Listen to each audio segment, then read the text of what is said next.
Anyway, sorry. So, just like that hentai I saw one time. Oh God, not again. Only she had tits.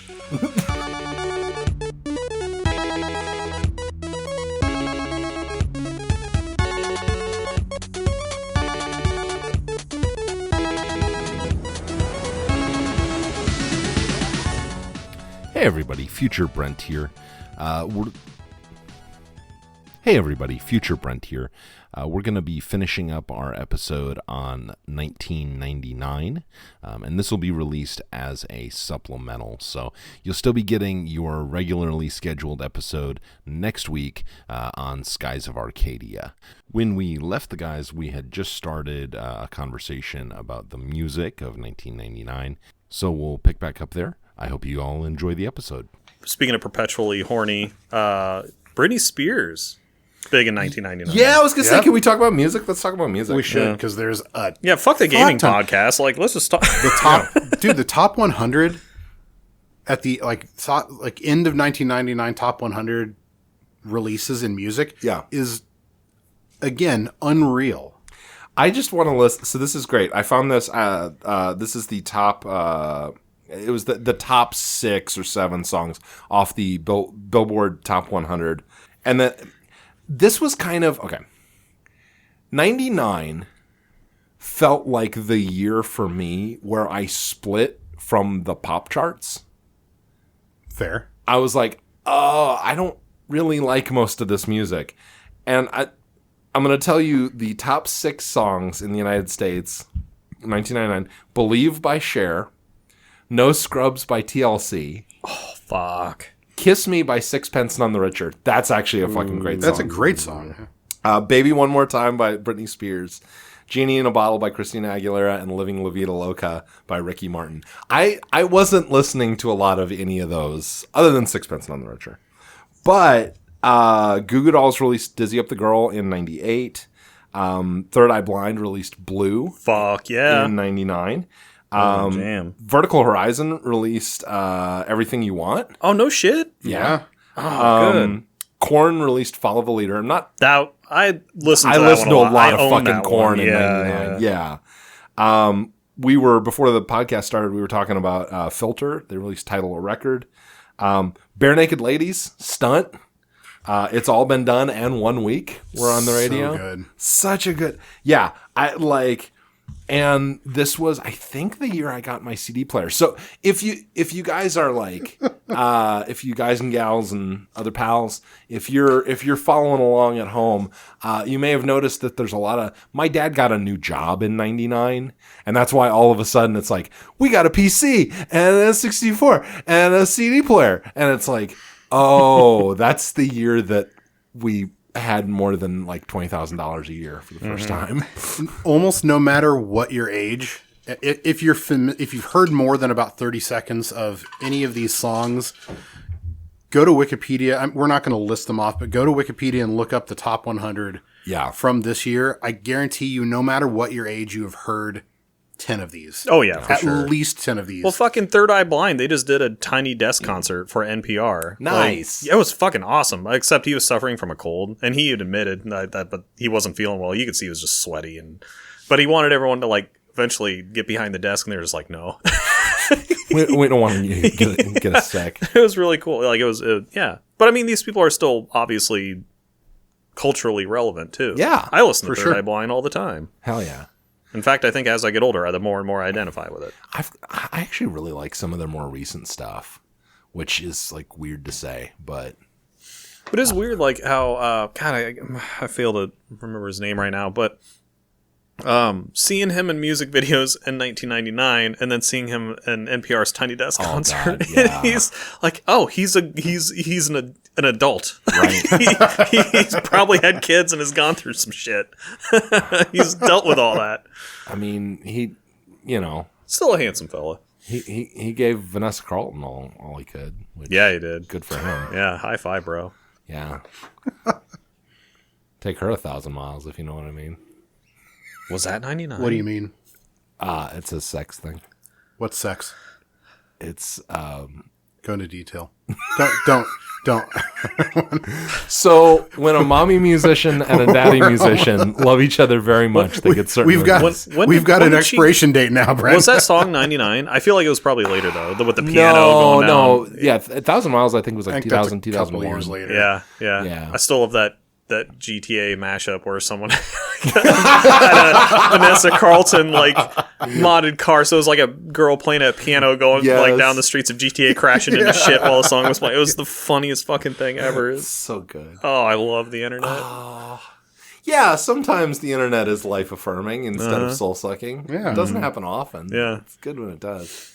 But yeah, no, I was just getting into my like super edgy. So like, okay, when I was little, I was surrounded by grunge music because my older cousins were like super into it. Well, early 90s, that would have made perfect sense. Yeah. So like I grew up on like Nirvana and Alice in Chains and Pearl Jam and Soundgarden and Screaming Trees and Hole and da-da-da-da-da-da.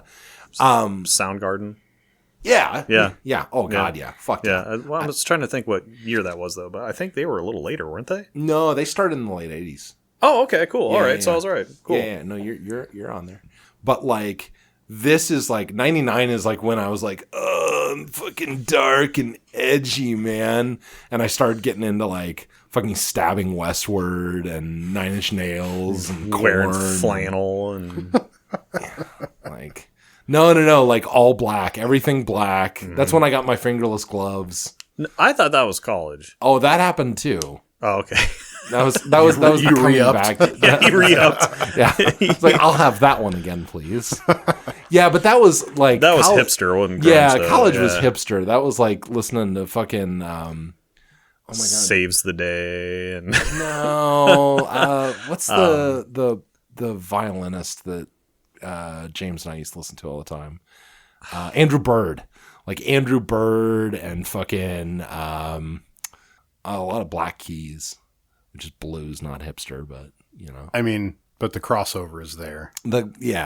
White guy blues. There is a cross section of the Venn diagram that is not insignificant. Mm-hmm. A lot of Sayison. A lot of Sayison. A lot of Circus Survive. Anyway, we're not talking about college. That's a different episode. That's a different episode. Yeah. 2005. Here we come. Oh God. Yeah, no video games. How wild is that that's only a 6-year gap between when we started college and when we're talking about this? Yeah. Where we're talking about like we're kids and then all of a sudden we're in college. Yeah. I feel like because of the sudden, well, again, the internet wasn't really a thing. So when cultural shifts happened, they happened in a big way. Because the reason why you started dressing a certain way is because you saw someone else dressing a certain way. Not because you saw them on the internet, but because you saw them in real life. Or on MTV. Because unless you deliberately, like Brent, engaged in like a subculture. Yeah. Pop culture in general was more of a monoculture. It really was. Let's see if I can use that word one more time. It's a good word. It makes you sound smart. You know, honestly, I'm kind of impressed that an illiterate guy picked up on it. Yeah. I'm just a very smart parrot who is he heard it in a men's bathroom. Yeah. Oh shit, are you also ChatGPT? Yes, and I'm very motivated for birdseed and crackers. Birdseed and white people, excuse me. Yeah, I was going to say. Yeah. That's why you're on the podcast. But yeah, no, like there is this like convergence of a lot of stuff by happenstance right at this time in history. My JJ brain just kicked in. So, no, he's here to fill that minority slot because he's Mexican. You son of a bitch. Yeah, so curse you, JJ. So this year is actually he's Benito. Okay, you have to cut all that shit out. Sorry. It's fucking JJ. Isn't Benito Italian? I don't know. It's fucking it's JJ, man. Yeah, it's whatever JJ decides it is. He adjusts reality to meet expectations. That fucker just inceptioned me. God damn it. But that's actually, I don't want to get too, I know we're like, you know, relating to like personal stuff as well, like our own experiences. Yeah. But so it was very weird. So I moved from the desert Southwest from New Mexico to Missouri in 1997. And I didn't adjust quickly or well. So I kind of feel like especially being illiterate. I don't. Yeah, that was tough. The beatings were a deterrent. My parents were nothing but kind to me. But it did take me a while to adjust, and so I feel like I kind of came out of my shell a little bit. Things evened out financially for my family around this time. Yeah. We moved from we lived in a really nice little duplex when we first moved to the town I lived in. But my parents bought a house like a year into living there. And so, there's the adjustment of moving and a huge cultural clash, like where I didn't understand.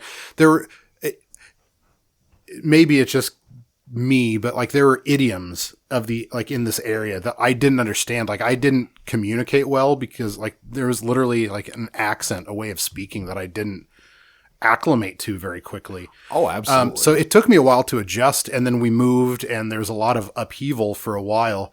And by the time I made friends that would last, or had gotten to know them for long enough, I'm finally starting to like come out of my shell, and I'm making some of these friends, and they're starting to stick, and I'm starting to absorb culture. And so it was right around this time that I kind of I feel like I'm starting to develop my own identity, because before then, I didn't maintain any of the friendships from where I moved from. Sure.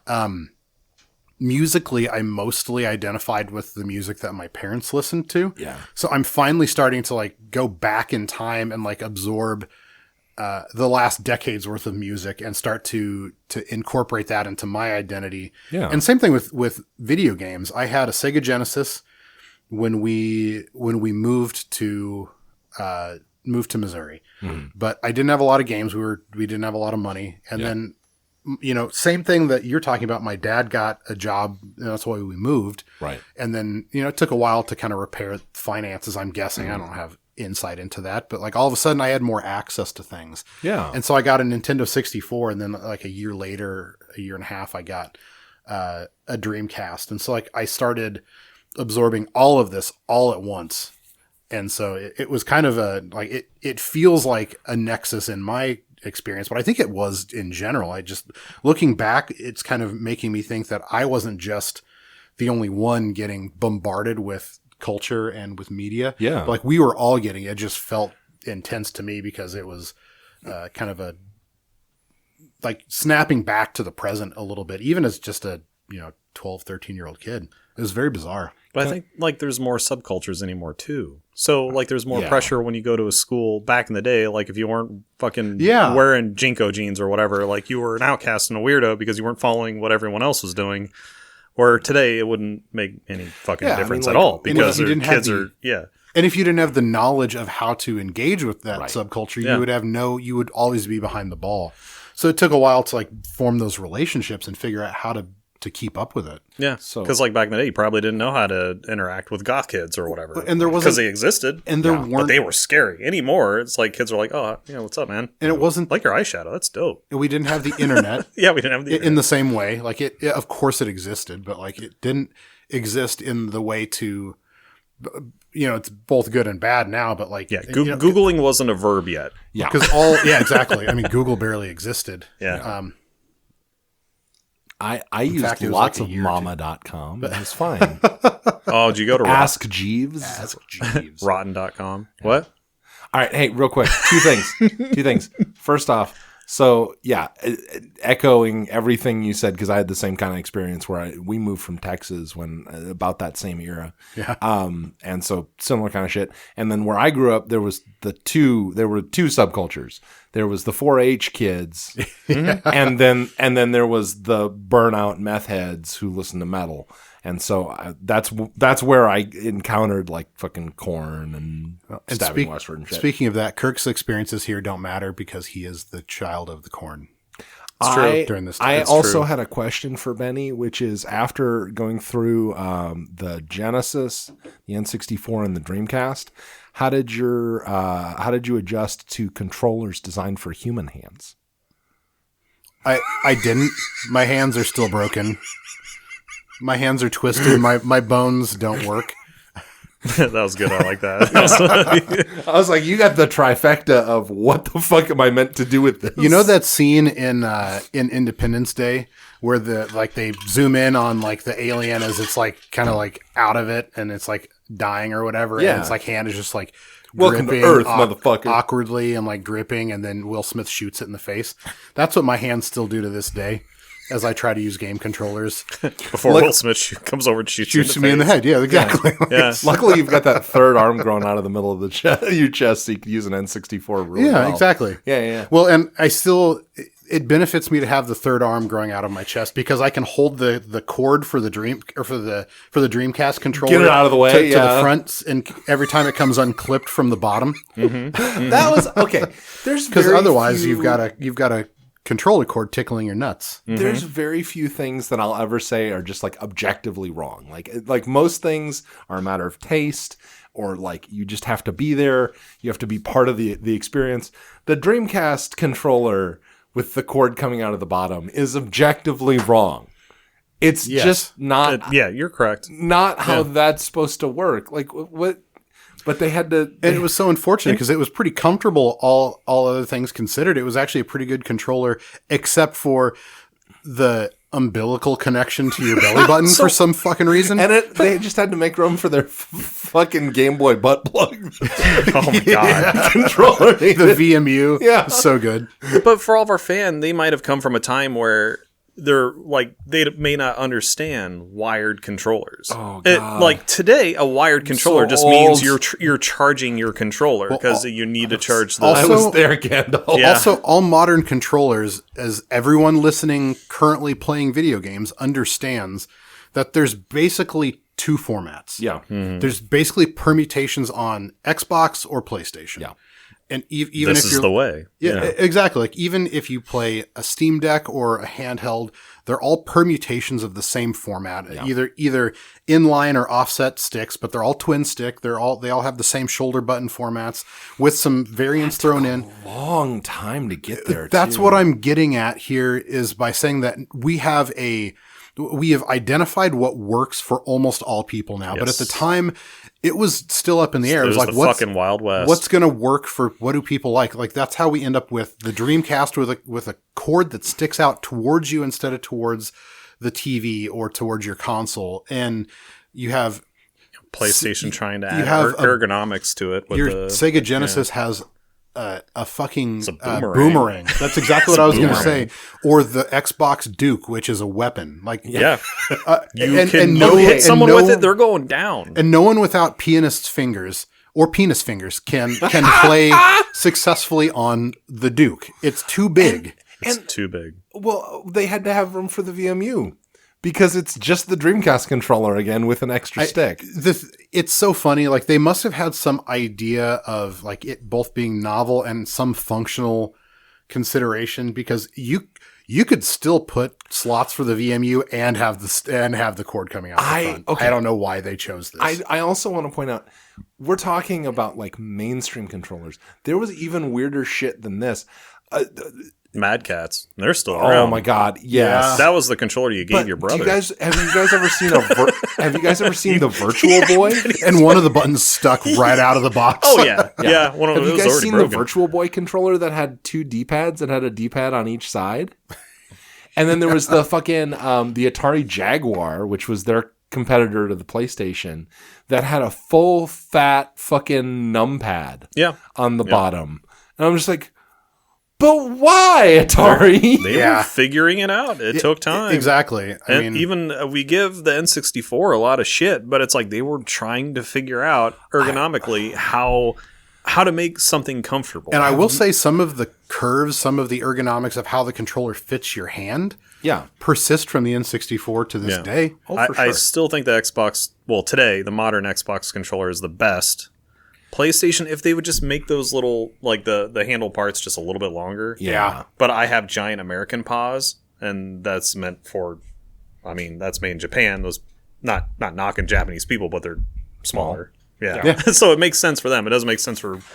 The three of us have no business playing with a controller that we could crush with our mitts. Yeah. Like even the Switch Joy-Cons, I feel like really with just one hand, I could crush and break that sumbitch with just one hand. Honestly, it's... And there's a consideration for it for our health. Like as we're getting older, which is painfully evident to all of you listening right now. So we shouldn't just be crushing Joy-Cons with our bare hands. Well, I was going to say like we're going to all end up with carpal tunnel from using undersized controllers. Well, there's also the lifestyle aspect too. Like if you just keep your hands healthy and flexible and you take care of them, you're not going to get fucking arthritis.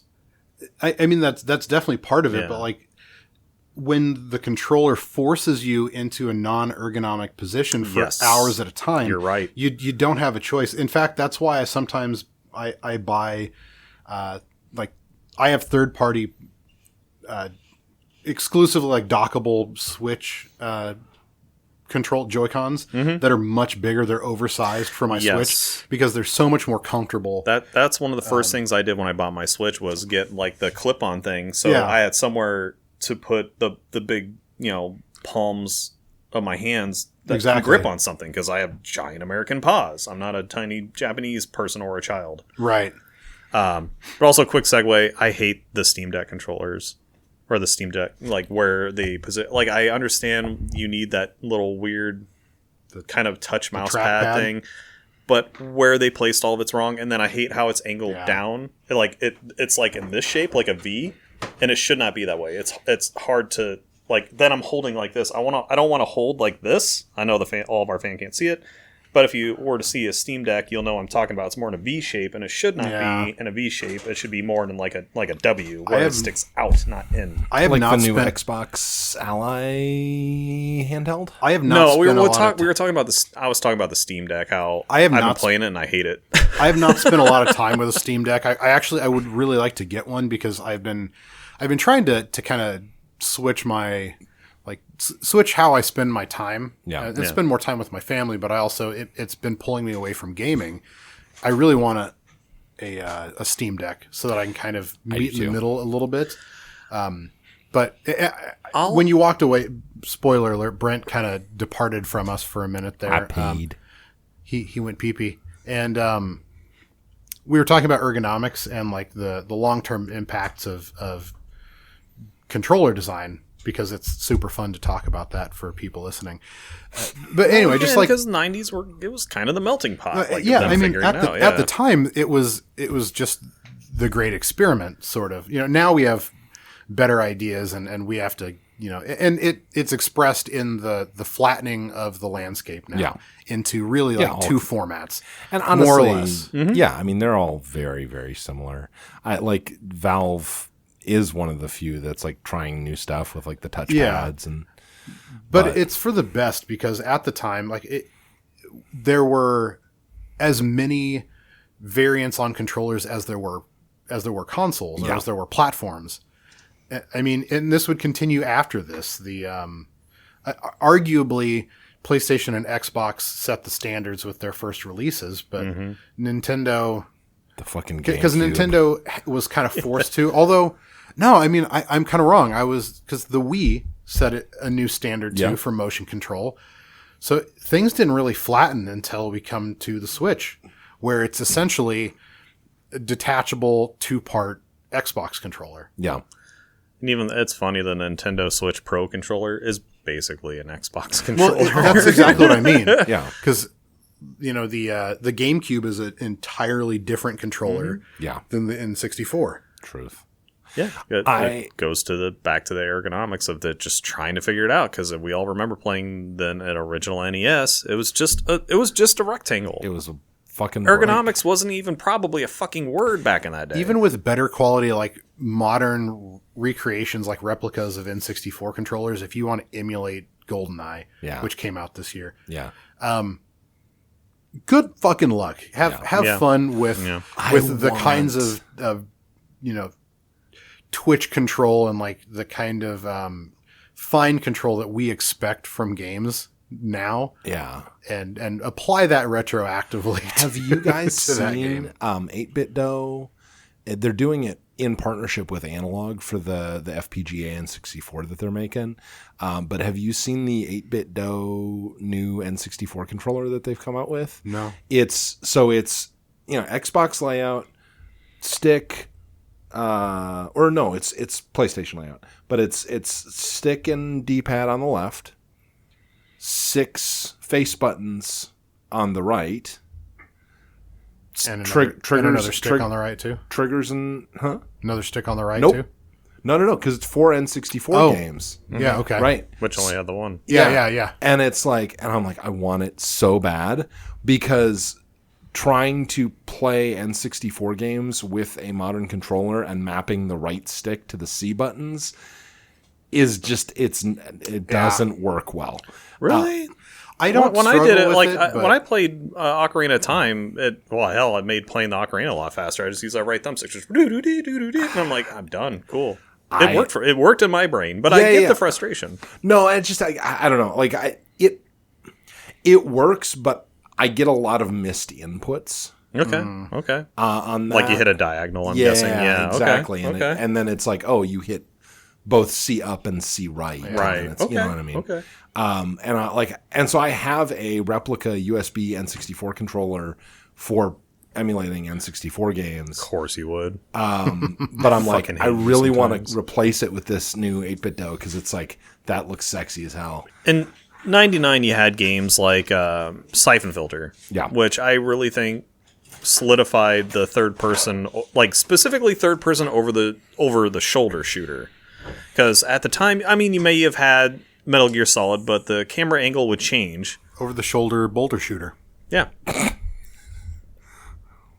That was me. What was that, like a Warhammer thing? Like, it said Bolter, and I got excited. Are we going to talk about Boulder? Warhammer? Oh, Boulder. Okay. It's about boobies. Okay. Because I'm Was clever. Siphon Filter? So I never played it. Was Siphon Filter kind of like one of those like stealth shooters too? Yes, it wasn't. It didn't lean as heavily into stealth, but it was like meant to be. It really was a third person. Yeah, just over the shoulder shooter. And yeah, stealth could be utilized, but it wasn't. I think it was a couple years earlier, but I played a fuck ton of Rainbow Six on my PC. God, that was a fun game. I loved like planning. Planning the breach and everything. It was really cool. Mm-hmm. But like, I remember even playing Siphon Filter on a demo disc. Bringing that back. I played it there first, and that's what got me to buy the full game because that's how that worked. Because really, before that, like you might have had some third-person over-the-shoulder shooters, but this one really made it work because the technology at the time in '99 allowed for that kind of 3D. Atmosphere and environment to make it exist, work. right? Yeah, to exist. Well, I feel like you could try to say like even like Star Fox is technically an over the shoulder shooter, but that's not the same thing. Yeah, that's in my mind. on rails. Like that's a different kind of thing. Yeah. That's like Panzer. And if you look at games that came after it, like Splinter Cell, which I loved, yeah, but that's third person over the shoulder, but that leans more heavily into stealth. So really, that's kind of the birth of the whole. Well, I guess like Thief would probably be like the true Thief is stealth. right around here too. Yeah, I feel like I like mid '90s though. I think Thief when Eidos Interactive was good. That they really leaned into like a stealth system. But as far as like shooters though, third person over the shoulder, like I think it really kind of starts with games like Siphon Filter because we wouldn't have like Gears of War. Or Resident Evil 4 or Helldivers without someone solidifying that as an actual angle that works and that people like to see and like to use. It feels good to play. It feels good, yeah. Like, sure, you have Halo, but that's all first person. Yeah. But and that's actually harder for developers to do, from what I understand, is doing third person because, like, camera control is going to be a specific problem. Yeah. No. Whereas first person, it's not really much of a problem. I was thinking we can definitely continue on this. I was kind of thinking we could each cover a couple of like the big games that we haven't already touched on in the podcast for like. Sure. Does that make sense? Because we we can list off some of the big ones, but like it's going to take us a long time to get through even just a couple each. Yeah. Yeah. I mean, I'll do one. Like it doesn't matter. Like one that really sticks out. We'll talk about a couple games that were big that we haven't covered on the podcast, and then we'll wrap it up because we're at about 2 hours. So yeah, that sounds good. About 10 minutes worth of content. Yeah. Something like that. Yeah. Somebody. Well, came out this year. Yep, did. I owned it.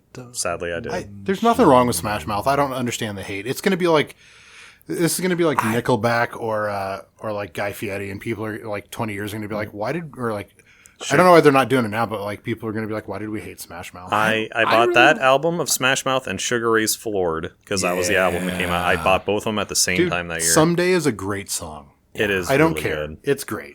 No, and like I don't have a problem with either. Wait, of was those. Someday on? You Floored? said you punched me and said you don't get to like that song. No, I think I think Someday was on. I think it was like 1359 was the name of that album. Oh, I don't remember. think. I'm just saying, like, I love that song. It is a good song. Mark McGrath is fucking handsome. Even still today, he is so fucking handsome. I remember like it was like when he started showing up on MTV and shit. I was like, oh yeah, that makes sense. Yeah, he kind of. Well, he got in a little bit of trouble when he threw that guy through that fucking window, and then like he kind of just stopped music. He's like, I made my money.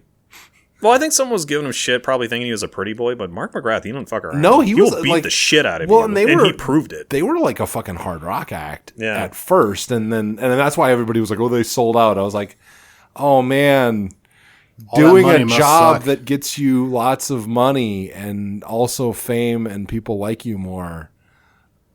Nobody does that. That's just an exclusively thing. The only people who do something they don't like for money are musicians and actors, right? All the rest of us are living our fucking dream. No, right? totally. Yeah. Yeah.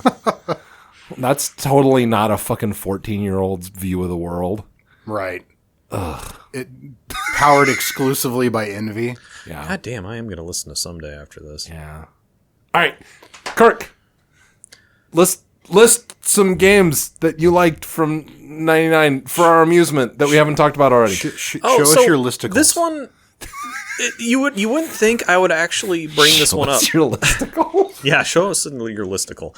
So, show us on the doll. So Resident Evil 3 Nemesis came out in 99. Ooh, I don't like that game. Okay. To me, it's and you are a Resident Evil fan. I am a huge fucking whore for Resident Evil. I really am. I really am. I love the director's cut of the original. Oh yeah, I talked about that on the games that spooked us. Yeah. It's a great series. It's great, but Nemesis, Resident Evil 3 Nemesis, to me at the time in 1999 was the kind of the switch when Resident Evil started to become less of a horror game. The switch came way later. That's a good joke. God damn it. I wanted to scold you, but I'm like, fuck, he was right on that. Good job, man. No, it's when Resident Evil really stopped being a horror game to me. Yeah. And started being more about action. Even though Resident Evil 4 was good, it still feels like more of an action game than a horror game. And it wasn't until recently they're just like, oh, well, especially the subsequent ones like 5 and 6, fucking they're action games. They're not horror games at all. And I'm glad they've gone back to their horror roots because that's what they needed to do. They found out that formula works when they did the remakes of like with the new RE engine for 2 and 3. Yeah. So that's a funny thing. I hated the original 3. I thought it was hokey and it was all action. I wasn't spooked. I wasn't scared to walk around a corner thinking like a fucking hunter was going to jump out of nowhere and cut my fucking head off. Like I didn't get that with the original 3. The new 3 remake, they've kind of come back to that horror because they did. Whereas like the 2 remake stayed super faithful to the original. Yeah, I think 3, the remake, kind of deviated more because I think maybe they thought that the original from 1999 sucked. I feel like 3 it just wasn't scary. 3 was kind of like the nadir of the series a little bit because 4 was super popular and super successful. 1 and 2, I feel like, were beloved at the time and have stayed on as like everybody talks about them as like great games.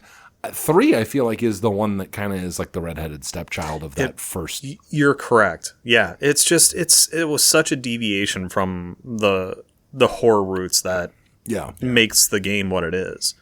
So I was 99. I was young and I played it at the rich kid's house in town. I was friends with him because that's how I played a lot of these initially until I'd get my own. But I just remember playing it. I'm like, when's the scary part coming? Right. Even the music isn't even very fucking scary.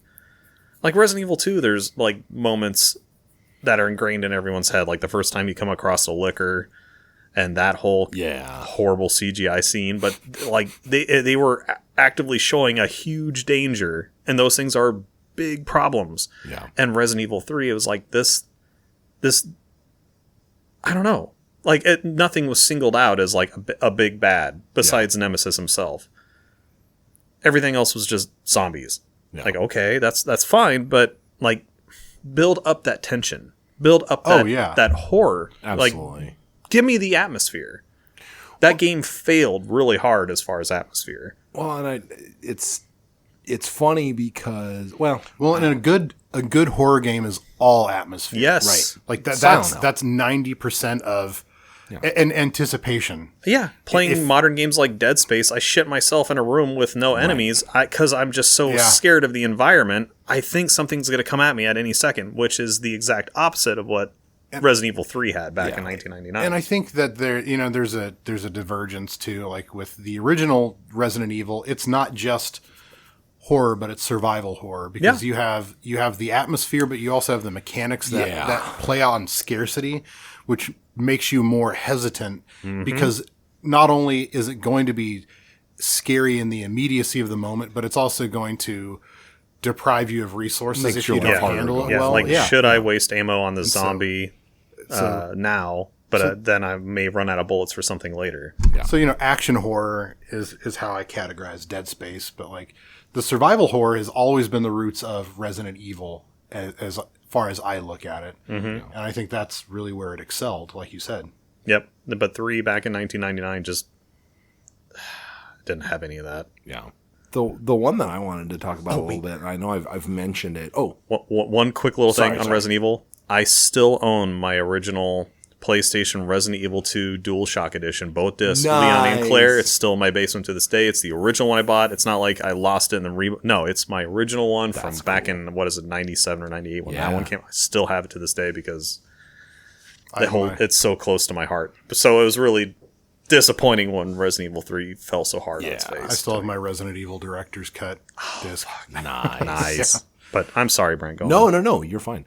The one that I wanted to talk about that I haven't mentioned much on the podcast that was like super important for me that year specifically was Pokemon Yellow. Played so much original Pokemon on a fucking emulator. But as Pokemon purists will be like, no, that's not the original. It's red or blue, you sick bitch. Yeah, I know. I played so much Gen 1 Pokemon. There you go. And like putting the torch and pitchfork back down on right. And like I remember that summer and like just sweating balls upstairs on the fucking Performa with keyboard controls playing fucking Pokemon and just being so ingrained. It's the first JRPG I'd ever played.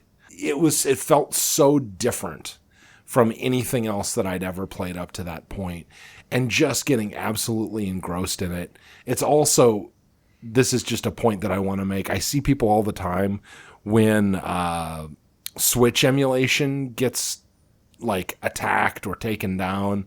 And people are like, well, they shouldn't be emulating current gen consoles. They should know better than that. That's never happened before. And I'm like, fucking grow up. I don't know how to tell you, but like SNES 95 was a thing. Game Boy emulators in the late 90s were a thing. Like this is not new. We've been doing this for years. PC has always been orders of magnitude more powerful. Not always, but certainly for couple decades now. The versatility has always been much greater. Yes. And I mean, like going all the way back to scalability. Bleem. The scalability, just everything Yeah. about it exceeds the capabilities in some way. Absolutely. And it's like going all the way back to Bleem when Mac was like, oh, we're going to develop ourselves as a game platform by just stealing PlayStation's games. Like this was a thing, and that's why like I am such an emulation booster. Emulation didn't make me not buy games. It didn't make me not want to play video games. Emulation is a huge part of the reason why I became a fucking video game nerd and bought new consoles and bought new games and got excited about new releases, because I was able to learn about the history of the medium that I was interested in through software emulation. And like I know that there are young people out there right now who are learning about the history of video games, not because Microsoft or Sony or Nintendo or Konami or Capcom or Square is willing to actually put their games out there, but because they're fucking pirates. And that's what's getting them excited about the medium. That's exactly what I was going to say, is that the emulation community is a community of people who deeply love their video games, and it's not there's not a financial incentive nearly so much as, like, I'm not saying that doesn't exist, but like that is not nearly it so much as preservation and accessibility. Without that community, there is so much more lost media out there. Absolutely. And I'm a firm believer in media preservation and in like format preservation. Oh, Nintendo hates you, bro. I don't care. If it wasn't for pirates, they're going to send the Nintendo police after me, but I don't care. If it wasn't for pirates, I would never have gotten to play the half-finished Half-Life port for the Dreamcast, and that would have been okay. I mean, there's plenty of other like ubiquitous or like just universal gaming experiences that would be inaccessible. Like, speaking of that exact same phenomenon, PT would be completely inaccessible if not for people, reverse engineering it, recreating it, or preserving it in some fashion. Like, that's a cultural cornerstone of failure that is important in its own way, that would just not exist if people didn't find ways to preserve it. Well, and just like, even as much as, or even going to like talking about groups like Aeon Genesis or like Tomato, guys who have brought games to the English language that we never would have gotten to play. Like, I've played Mother 3. I never would have gotten to play Mother 3 if I'd waited for Nintendo to fucking... They're not going to do that. Like,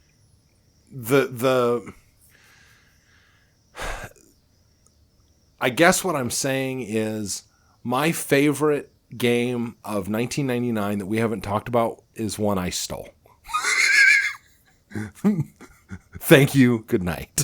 Well, now I don't feel as bad, stealing Alpha Centauri from you for a little while, because maybe that was just karma, which is a 1999 game. I still have that disc, which I love. You son of a bitch. Oh yeah, I sent you guys something. I saw that you sent me something, but I haven't had a chance to look at what it is yet. Well, I think my turn to pick a game is coming up, and I'm like, well... Oh, okay, cool. Yeah. Anyway, sorry, I have mine for after yours lined up, too. Oh, okay. And I think I know you have it. I know I have it. Well, you gave me that look, so I'm like... It's one that you're going to be excited about, and it'll be a Halloween-themed one, because it'll release in October. Is it medieval? It's Limbo. Oh, bro. Dude. Yeah, I'm so excited to play that. I haven't gone through it yet. So good. So Limbo, not Inside, but Limbo. Limbo.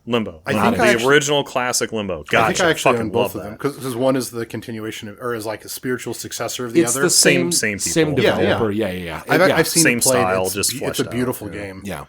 I love that puzzle platformer format. That's going to be great. Limbo. It's so good. It is my favorite XBLA game.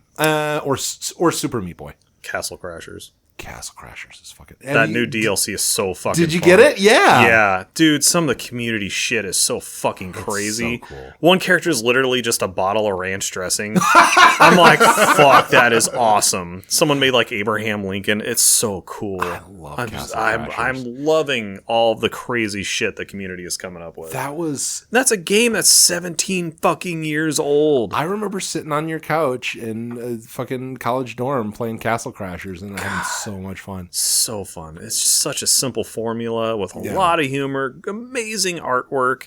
Did you ever play Alien Hominid? Yes, I did. Yeah, I love Alien Hominid. I did have Battle Block Theater. Yeah. I didn't think it was as fun because it's really hard to follow up Castle Crashers being so fun. Yeah.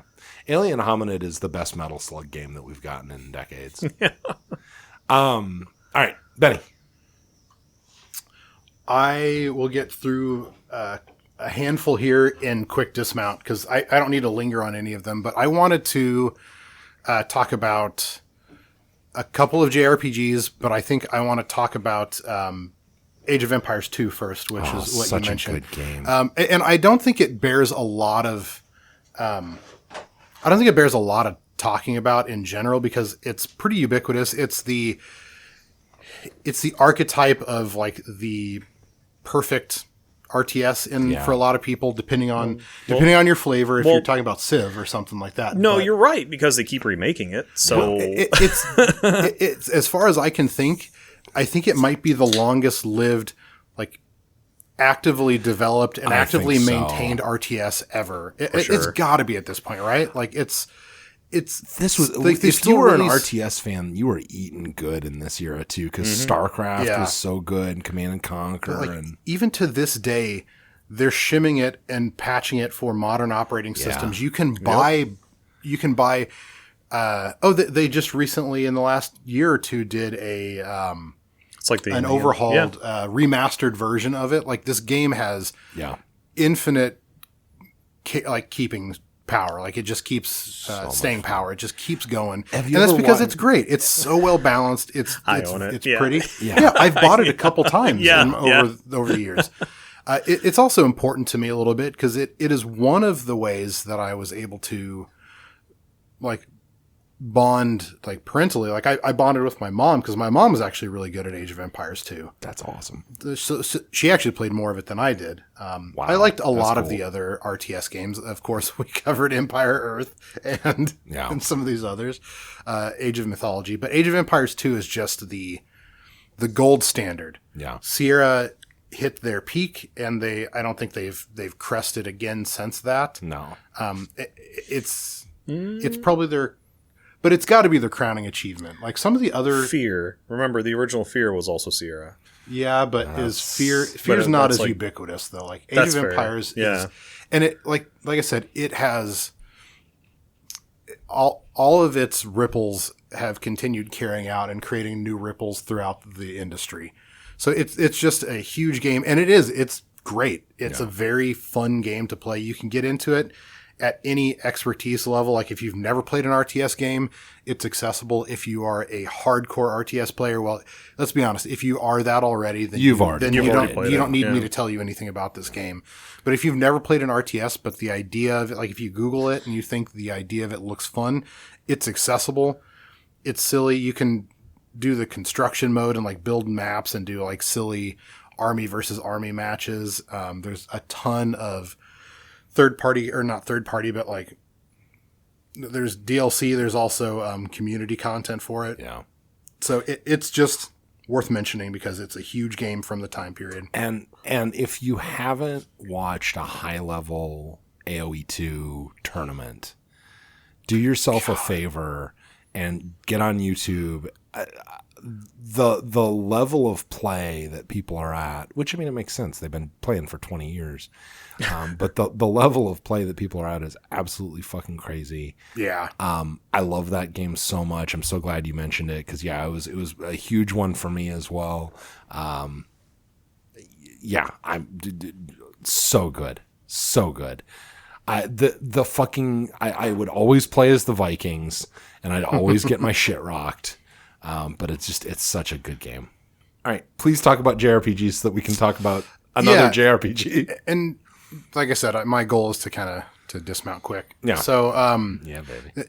Two of them in particular, and I'm counting them because they had Japanese releases in 1999. Technically, both of these were available in the United States in the year 2000, but they came out in 1999, and goddamn it, I'm mentioning them right now. Okay. So one of them is not going to be any surprise to anybody. Yes, but I actually wasn't going to bring. I'm trying to keep this lean and clean. Sorry. Grandia is great. I went back a while back and tried to.